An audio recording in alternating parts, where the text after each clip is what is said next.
Kyrie's latest post talks about breaking free from the media's control and welcome to the paradigm shift, because of course it does.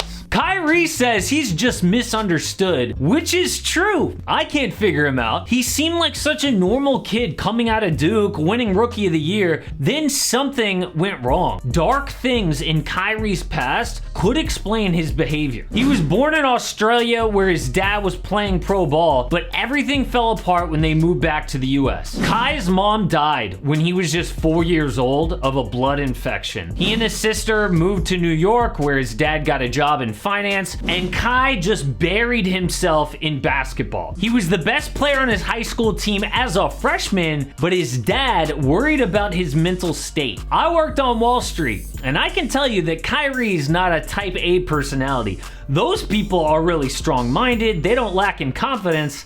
That wasn't Kyrie. But he still made himself a #1 overall pick with laser focus on the game. Kai was so good, it attracted LeBron back to Cleveland. After Kyrie hit the most important shot to win a chip, he started acting strange. What I think happened is he gained enough respect in the league with that shot that he let everyone see the real Kyrie. Like, he couldn't say weird stuff while he was coming up in the league, but as a respected vet, he said stuff like this.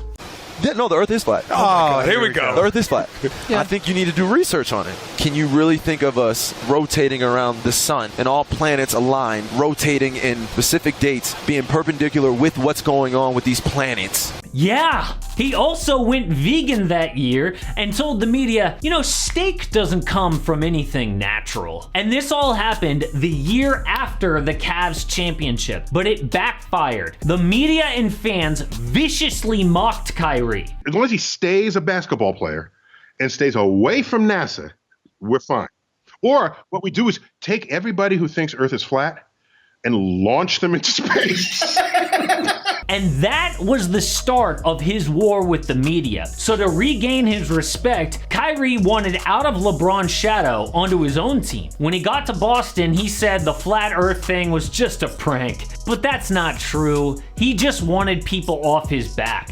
And his plan worked. After Gordon Hayward's horrific injury, they went on a 16-game win streak. But Kyrie saw how quickly the media can turn on you. He got injured before the playoffs and didn't even show up to support his teammates in Game 7. And when you ask Kyrie what really happened, he gets emotional. And by the way, these are the details the media would never tell y'all. I have muscle atrophy on my left leg. When you can't walk or you can't do the normal things that you want in life, bro, that leads to depression, bro.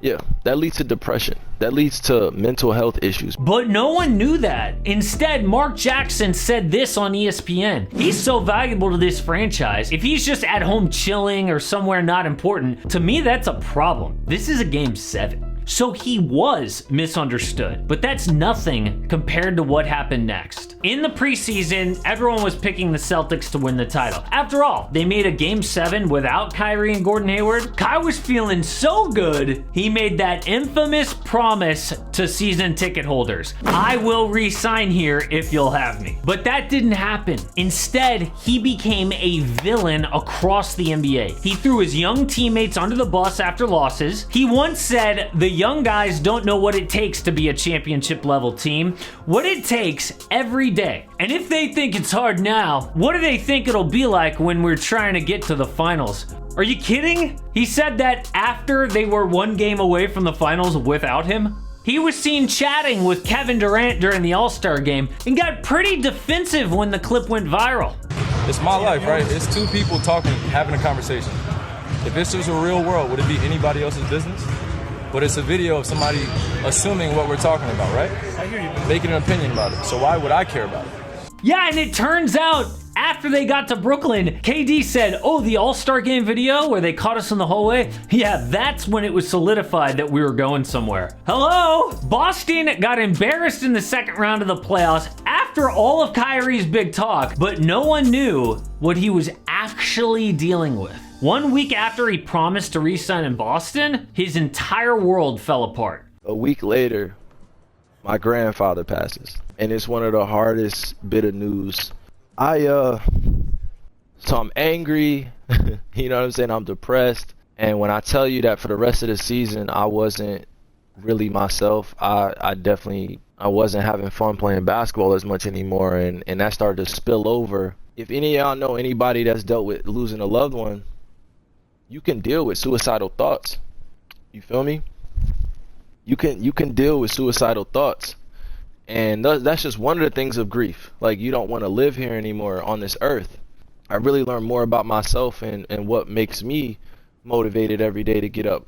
I didn't know about any of that stuff when the world was turning on Kyrie. All we saw was first he had wacky conspiracy theories, now he's bad for the locker room, but at some level, yeah, he was misunderstood. But that still doesn't explain what happened in Brooklyn. He went on a whole nother level of crazy. In his first few months, he posted that long rant on IG that sounded out of touch with reality. Oh, what about this one that opens with Hermetic Friends Incorporated, my light brothers and sisters, and ends with I see y'all. Get it? I am. When COVID hit, he proposed that players start their own basketball league instead of going to the bubble. He burned sage to ward out the bad vibes in Boston. Later that year, he just left the team unannounced. A report said no one in the Nets organization can reach him and no one knows why he left or where he is. This was in the middle of the season. Then he turned up at a party with his sister. At training camp the next year, we all learned he wasn't gonna play, refusing to get vaccinated. The Nets, of course, gave in and let him be a part-time player. But after a miserable first-round sweep, Kyrie had the guts to say this: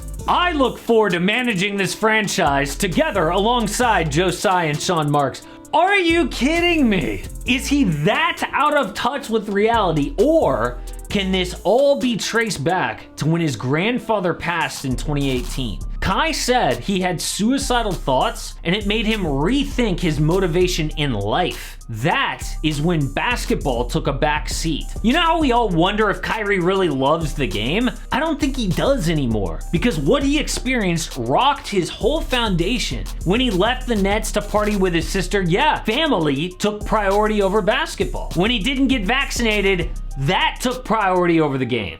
I think Kyrie has always been into like conspiracy theories his whole life, which is no big deal, but at least he was focused on basketball. It's how he became a #1 pick, a rookie of the year. But when his grandfather died, it shifted his entire outlook on life. And that happens to a lot of people, but normally they're older. I think about Kobe. He moved on from the game after he retired because he kind of grew in different directions. The problem with Kyrie is that growth happened in the middle of his prime. That's a problem when you are dependent on to be a franchise player. I don't agree with how Kyrie has handled himself, but at least now I can understand where he's coming from. I don't think you guys understand what happened to Shabazz Muhammad, because it is the least watched video on AM Hoops in a long, long time. But maybe what happened to Shabazz Muhammad, maybe that's like a really boring title. Like maybe no one cares what happened to Shabazz Muhammad, but this is a story about a player who got cocky and then regretted it. But now he's trying to make a comeback and his story is fascinating. Check it out.